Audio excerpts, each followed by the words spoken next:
నిన్న జరిగిన RCB versus Mumbai Indians మ్యాచ్‌లో కీ హైలైట్స్ ఏంటో ఈరోజు మన వీడియోలో చూద్దాం.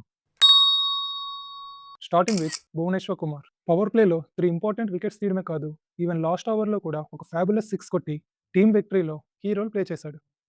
Next one is Krunal Pandya. ఆర్సీబీకి దొరికిన ఒక వరమని చెప్పాలి. ఎందుకంటే బ్యాటింగ్, బౌలింగ్, ఫీల్డింగ్ అన్ని యాస్పెక్ట్స్‌లో కూడా చాలా బ్రిలియంట్‌గా పర్ఫార్మ్ చేస్తున్నారు. 46 బాల్స్‌లో 73 రన్స్ స్కోర్ చేశాడు. That two with cramps. And ఈ మ్యాచ్‌లో కొన్ని నెగెటివ్స్ కూడా ఉన్నాయి. ఫస్ట్ వన్ ఏంటంటే సుయాష్ శర్మ చాలా ఈజీ క్యాచ్‌ని డ్రాప్ చేయడం వల్ల తిలక్ వర్మ 57 రన్స్ స్కోర్ చేశాడు.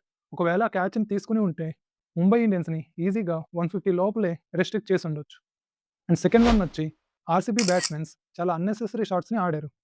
167 రన్స్ అనేది చాలా ఈజీ టార్గెట్. బట్ అగ్రెసివ్‌గా ఆడాలని చెప్పి అన్నెసెసరీ షాట్స్ ఆడి ఓడిపోయే సిట్యుయేషన్ వరకు తీసుకొచ్చారు. బ్యాట్స్‌మెన్స్ కొంచెం కంట్రోల్డ్‌గా ఆడుంటే ఈ మ్యాచ్‌ని ఈజీగా గెలిచుండొచ్చు. అండ్ లాస్ట్ వన్ వచ్చి ఆర్సీబీ ఇంకా షపథ్‌ని బ్యాకప్ చేయాలనుకుంటే ప్లే ఆఫ్స్‌లో చాలా ఇబ్బంది పడాల్సొస్తుంది. ప్లే ఆఫ్స్‌కి ఇంకా 3 మ్యాచెస్ ఉన్నాయి కాబట్టి జార్డన్ కాక్స్‌కి ఒక ఆపర్చునిటీ ఇస్తే టీమ్‌లో ఒక ఫినిషర్‌గా సెట్ చేయొచ్చు. సో ఈ వీడియో నచ్చితే ఛానెల్‌ని సబ్స్క్రైబ్ చేయడం మర్చిపోకండి. Thank you for watching.